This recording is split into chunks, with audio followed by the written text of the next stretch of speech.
যদিও সবাই দেখেছো, ম্যাক্সিমাম টাইম আমি যে ভিডিওগুলো করি সেগুলো আমার এক্সপিরিয়েন্স থেকে, মানে যেটা আমি চোখে দেখেছি, আগেও বলেছি আমি চোখে যা দেখি, যা বুঝি, বা যেটা বলতে পারো আমার সাথে ঘটেছে, সেই ধরনের এক্সপিরিয়েন্স থেকেই কিন্তু আমি যেটা ভিডিও বানাই সেটা বলি, ভিডিওতে যা বলি সেটা। তো আজকে যেটা বলবো সেটা হচ্ছে মানুষ কাজের কীরম প্রকারভেদ করে। ঠিক আছে, আমি সকালে স্কুলে যাই, তো এরকম হয় অনেক সময় আমাকে জিজ্ঞাসা করা হয় যে কী গো সব কাজ সেরে এলে?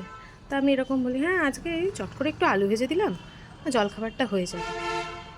ঠিক আছে, আলু ভেজে দিলাম। এবার এই আলু ভাজাটাই আরেকজনকে যদি বলা হয় যে, মানে আমি দেখেছি এরকম বলতে, ধরুন বলা হলো যে ও আলু ভেজেছ, সে বলবে এবার, হ্যাঁ আলুর ঝুড়ি থেকে আলু বার করলাম, আলু ধুলাম, আলু কাটলাম, আলু জলে ভেজালাম, কড়াইয়ে তেল চাপালাম, গ্যাসটা জ্বালালাম, তাতে পাঁচফোড়ন দিলাম, এবার যে পাঁচফোড়ন বলে, জিরে বলে, যে যা দেয় সে তাই বলবে, আলুটা দিলাম, নুন হলুদ দিলাম, তারপর একটু চাপা দিলাম, দিয়ে তারপর ও ডাকলো, গেলাম, জল দিলাম, এলাম, চাপাটা খুলে দেখলাম আলুটা সেদ্ধ হলো কি না, এই ভেবে এই করে আলু ভাজা হলো।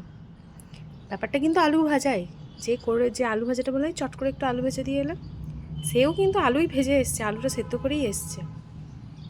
কিন্তু আরেকজন যে আলু ভাজাই করেছে, সে কিন্তু আলু ভাজাটাকে মানে কি বলবো 10 নম্বরের রচনা বানিয়ে দেয়। তো আমি এরকম মানুষ দেখেছি, এটা আমি আলু ভাজা একটা ফর এক্সাম্পল বললাম, মানে কাজের ডেফিনেশনটাকে মানুষ এমনভাবে বলে না, যে এক ধরনের মানুষ থাকে যারা বলে চল দেখে করে নি কিছু হবে না, আর এক ধরনের মানুষ থাকে যারা ওই কাজটা করতে গেলে না দ্বিতীয়বার ভয় পাবে। আমি এগুলো খুব দেখেছি, এগুলো খুব অবজার্ভ করি, মজা লাগে মাঝে মাঝে। আমার মাঝে মাঝে ভাবি এত বলতে হয়।